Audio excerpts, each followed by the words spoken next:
Even with my OCD being a limiting factor in the many things I do, it helps me think straight and go through things over and over in order to reduce the possible errors to the bare minimum. And yet, here I am, talking about a problem with my AC for what it feels like the 10th time. The past problems might have mainly had different issues, but considering the hours and the money I've spent on said system makes it even harder for me to accept that it is still not working as it should. Like I mentioned at the end of my last video, I have a problem with a blocking flap inside the heater box, used to divert the air between the windshield and the central vent. With my newest acquisition in hand, I was very quickly able to confirm the thoughts I already had 1 year ago. The material I glued onto the vent sticks out just a little too much and prevents it from being able to make that 180-degree turn.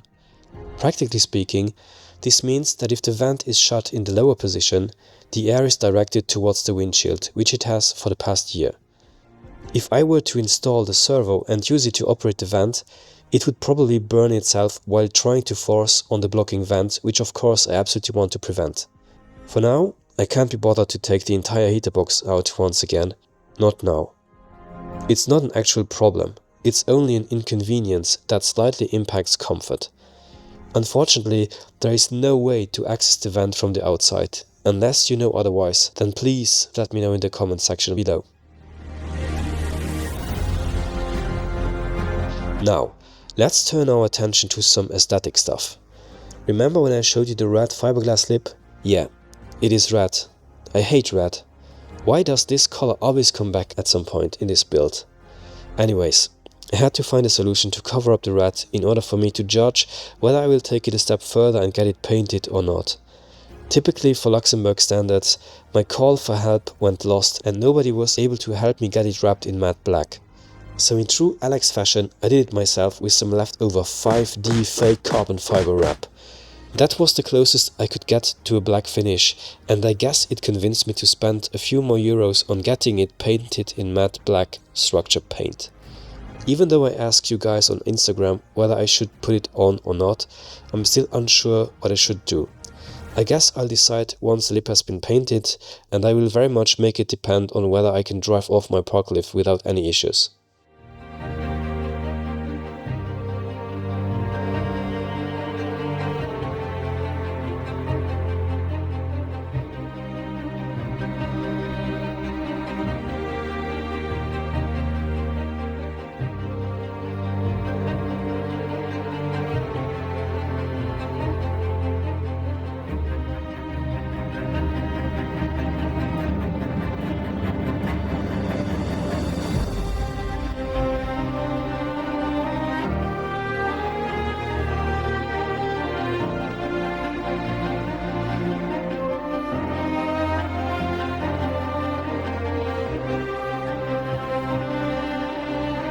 In the meantime, I told the paint shop about my idea with the lip, and since they want to do things right, they would need to put between 4 and 5 hours of sanding to get all of the red off the lip.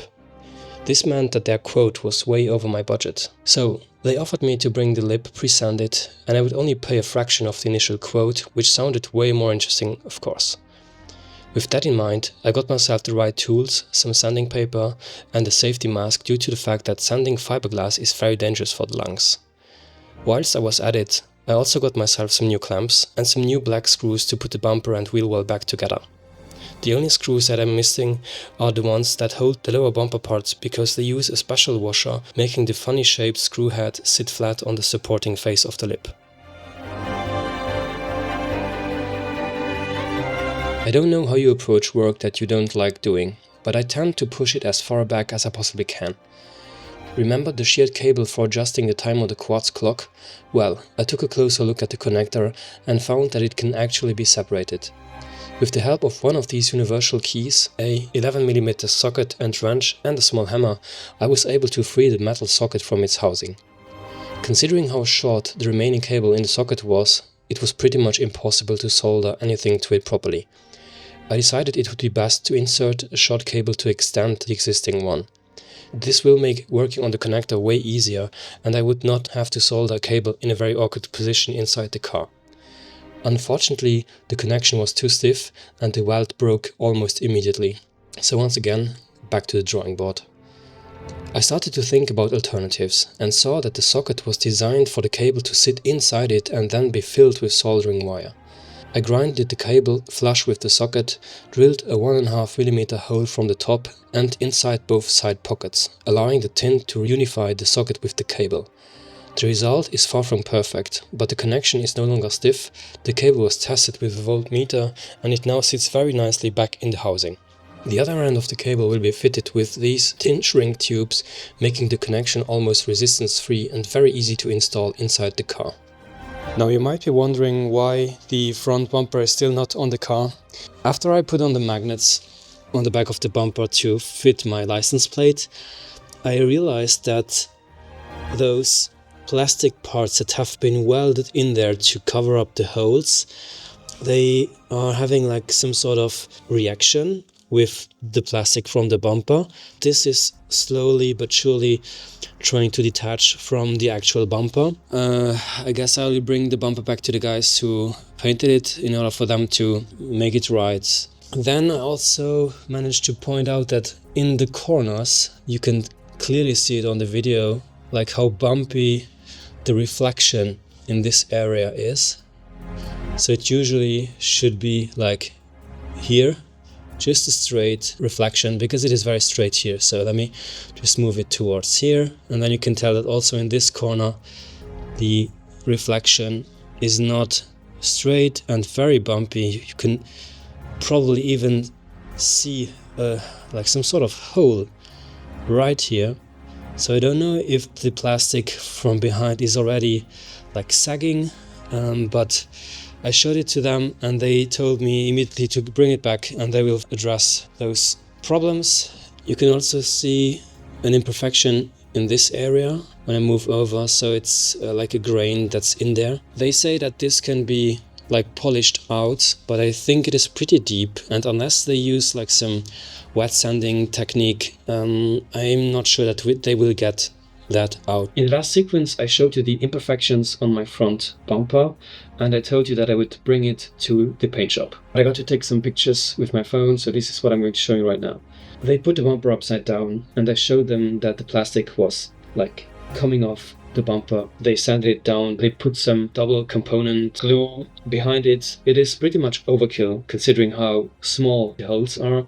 Then I showed them the imperfection of the cutout for the license plate and the 2 or 3 dust grains that were on top, really on the face of the bumper, and I told them that I would not accept such work because it is really right in front of your eyes at the exact spots where the nozzles were, and I just could not accept that type of work. Since there were a lot of imperfections, they had to resand the entire bumper, and they explained to me that at least the guy who did the paint job was not aware of the fact that I didn't want to have any license plate at some point on it. So they didn't care too much about it being very flat because it would be covered by a license plate anyways. So in these photos you will see right here, you can see that they repainted, or that they prepared the bumper for it to be repainted. And I think they now understood what quality of work I really want to have. Pray with me that this is going to go well and that the result will be satisfying for me, for you, and for everyone who will be able to see the car in person someday. So yeah, pray with me. The day has come where I could finally pick up the bumper for the second time. I already inspected the bumper, and apart from one imperfection in this area, I have to admit that this time the quality is way better.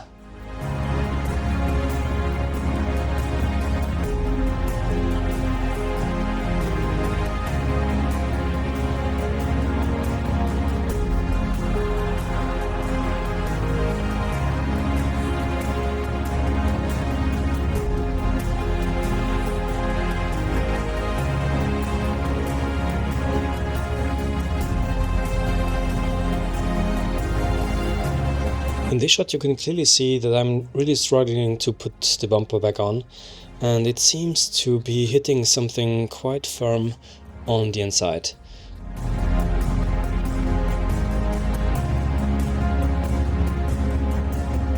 It didn't take me long to realize that actually the hardware from the air ducts was hitting the front crush bar. So I had to take away the washers because they were sticking out too much and the bolt was hitting sad crash bumper. I took the washers away and then the bumper just slid on there like it was just meant to be.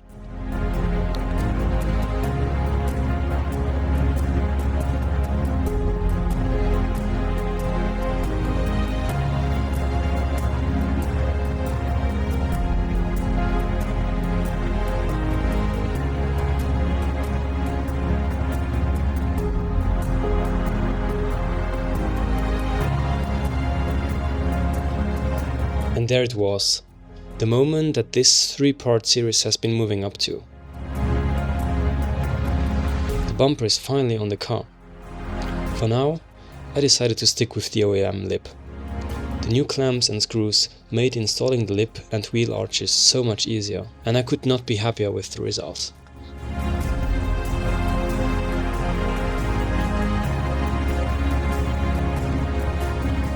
Stay tuned for the next episode.